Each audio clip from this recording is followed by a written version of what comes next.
বাংলাদেশ হয়তো ভুলে গেছে যে 1971 সালে বাংলাদেশের স্বাধীনতা কিন্তু ভারতের জন্যই হয়েছিল। আজকে যে ভারতের ওপর তারা চোখ রাঙাচ্ছে, যে ভারতের ওপর তারা নিশানা করছে, আজকে সেই ভারত না থাকলে কিন্তু বাংলাদেশ হতে পারতো না। আজকে ভারত যদি বাংলাদেশের পাশে না দাঁড়াতো 1971 সালে, তাহলে বাংলাদেশ তৈরি হতো না। বাংলাদেশের রাষ্ট্রনায়ক মুজিবুর রহমান, আজকে সেই দেশের এই মৌলবাদী নেতারা আজকে তাদের মূর্তি ভাঙছে। তাদের সাপোর্ট করছে কে? ইউনিস সরকার। তাদের সাপোর্ট করছে কে? এই বিএনপি পার্টি। তারা ভাবছে যে তারা ব্যাঙের 5 পা দেখেছে, কারণ তারা ভাবছে যে আমরা যা ইচ্ছা বলে যাচ্ছি ভারতের উদ্দেশ্যে, আর ভারতকে সেগুলো শুনে যাচ্ছে। কিন্তু শোনার একটা ধৈর্য থাকে, সেটা মনে রাখতে হবে বাংলাদেশকে।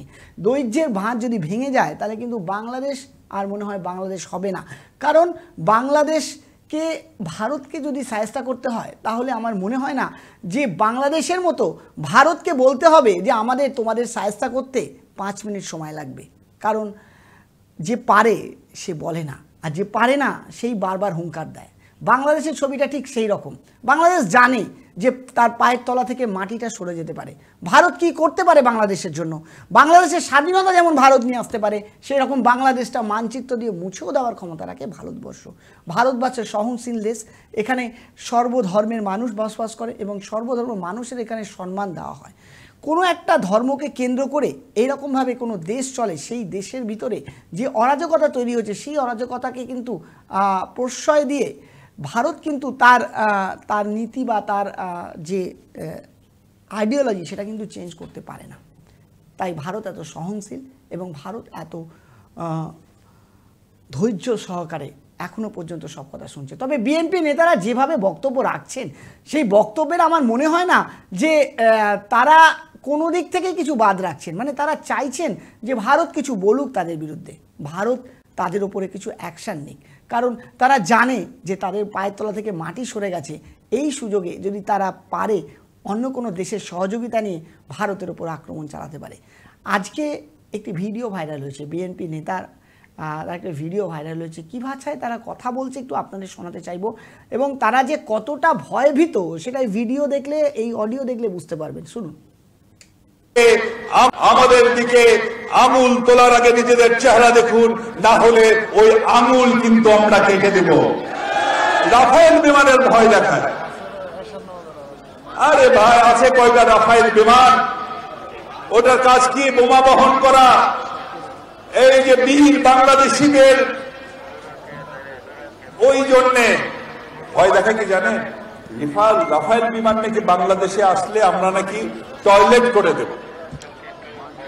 তাহলে বোঝেন, আমাদের টয়লেট করতে রাফায়েল বিমান লাগে, আর আপনাদের তো টয়লেট আসলে রাস্তার ধারে বসে পড়েন,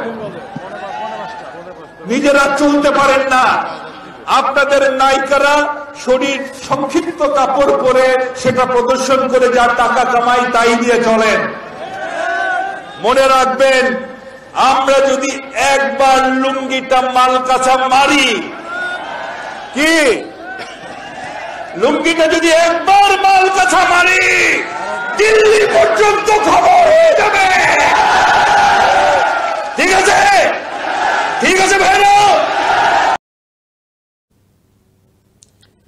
বিএনপি নেতা যে ভাষায় কথা বলছে, তারা ভাবছে ভারত সেই ভাষায় তাদের উত্তর দেবে। ভারত উত্তর যদি দেয়, তাহলে তাদের আর লুঙ্গির মালকাছা বাঁধতে হবে না, সেই লুঙ্গিটাই থাকবে না। কারণ ভারত জানে যে যাকে পরাধীনতা থেকে স্বাধীন করাতে পারে, আবার সেই দেশের মানচিত্রও কিন্তু ভারত মুছে দিতে পারে। কিন্তু ভারতের আইডিওলজি আমি আগেই বললাম যে সেটা নয়। ভারত চায় না যে কোনো দেশের ওপর আক্রমণ করতে, কোনো মানুষের ওপর আঘাত আনতে। ভারত পারে করতে, কিন্তু ভারত একটা সহনশীল দেশ এবং ভারত সমস্ত কিছু দেখে এবং সহনশীলতার সাথে তারপরে তার অ্যাকশন নেয়। আজকে ভারত যেরকম বাংলাদেশকে 1971 সালে পাকিস্তানের হাত থেকে স্বাধীন করিয়েছিল, ঠিক সেই একইভাবে ভারত চাইলে কিন্তু বাংলাদেশের মানচিত্রটাও মুছে দিতে পারে। কিন্তু আবারও বলছি যে ভারত সহনশীল দেশ এবং ভারত কখনো চায় না যে কোনো দেশের কোনো সাধারণ মানুষের ওপরে কোনো রকম আঘাত আসুক। কারণ যদি ভারত অ্যাকশান নেয়, তাহলে এই সমাবেশে যারা যারা রয়েছে, তাছাড়াও তো বাংলাদেশে যে মানুষরা রয়েছে যারা এদের সমর্থন করে না, তারাও তো আজকে কষ্ট পাবে, আজকে তাদেরও তো ক্ষতি হবে। তাই ভারত চাইলেও তাদের কথা ভাবছে, সেই জন্য ভারত আজকে চুপ করে রয়েছে। বিএনপি নেতাদের উদ্দেশ্যে বলতে চাই যে যারা এরকম ধরনের কথাবার্তা বলছেন, মানুষকে উত্ত্যক্ত করছেন, আপনাদের কাছে যদি কোনো ক্ষমতা থাকে তাহলে আপনারা করে দেখাতে পারতেন।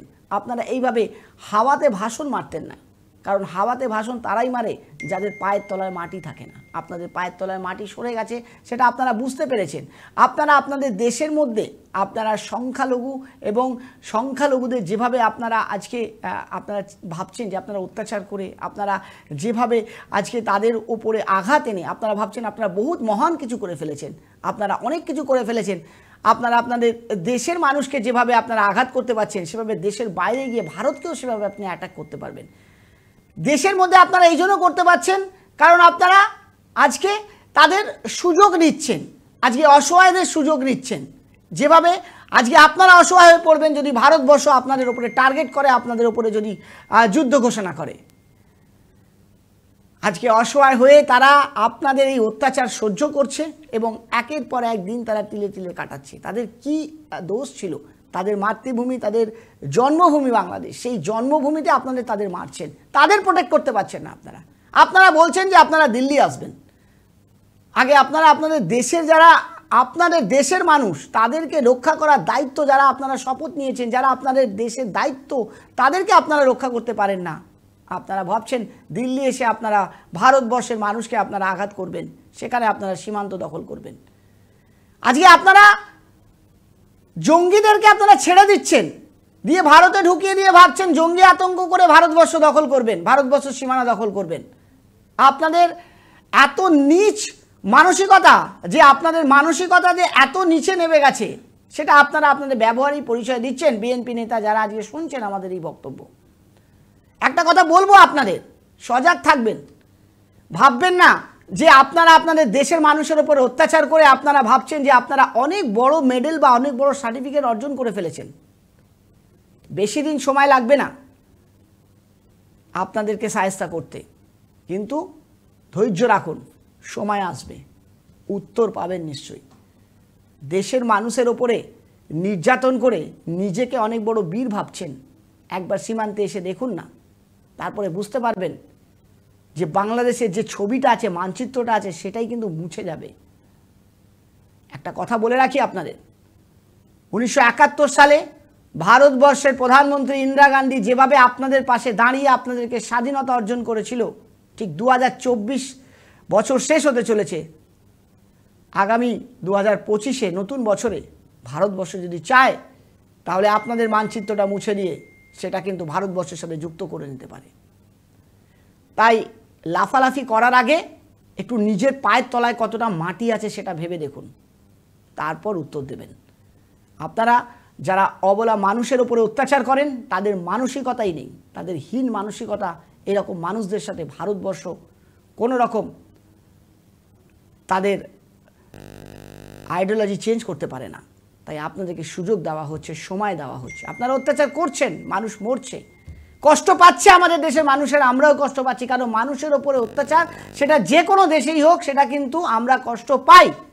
কিন্তু আপনাদের অভ্যন্তরীণ বিষয়টা আপনাদেরকে সেটা মিটিয়ে নেওয়া উচিত। আপনাদের তাদের প্রোটেক্ট করা দরকার। তারা আপনাদের জন্য রক্ত দিয়েছে, তারাও কিন্তু দেশের লড়াই করেছে, তারাও রক্ত, তাদের রক্তকে আপনারা অস্বীকার করছেন কারণ আপনাদের মেজরিটি আছে। আপনারা ভাবছেন আপনারা দানব হয়ে উঠেছেন, আপনারা চাইলে আপনারা একটা মানুষকে মেরে ফেলতে পারেন, আপনারা চাইলে একটা মানুষের ঘর দখল করে নিতে পারেন, তার সর্বশান্ত উজাড় করে দিতে পারেন। তাই আপনারা ভাবছেন যে আপনারা দেশের বাইরে আপনাদের প্রতিবেশীদের ভারতবর্ষ সেখানে এসেও আপনারা তাদের কাছ থেকে তাদেরকে ওইভাবে আক্রমণ করবেন এবং তাদের কাছ থেকে সব কিছু নিয়ে যাবেন লুঙ্গির কাঁচা বেঁধে। সাবধান হয়ে যান। বিএনপি নেতাদের উদ্দেশ্যে বলছি, যে যারা আজকের অনুষ্ঠান দেখছেন তাদের উদ্দেশ্যে বলছি, বাংলাদেশে যারা এই রকমভাবে আতঙ্কবাদী এরকম অত্যাচার চালাচ্ছেন, এরকমভাবে কার্যকলাপ করছেন, এরকম উত্তক্ত ভাষণ দিচ্ছেন, তাদের উদ্দেশ্যে বলছি, বেশি দিন সময় লাগবে না, নতুন বছর আসছে। নিজেকে যদি চেঞ্জ করতে পারেন তাহলে ভেবে দেখবেন একবার, তা না হলে পরিণাম খুব খারাপ হবে। কি বলবেন দর্শকবৃন্দ?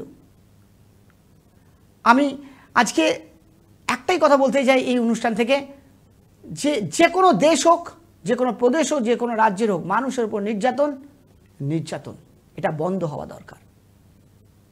ধন্যবাদ আপনাদের, দেখতে থাকবেন 24 আওয়ার্স টিভি। নমস্কার।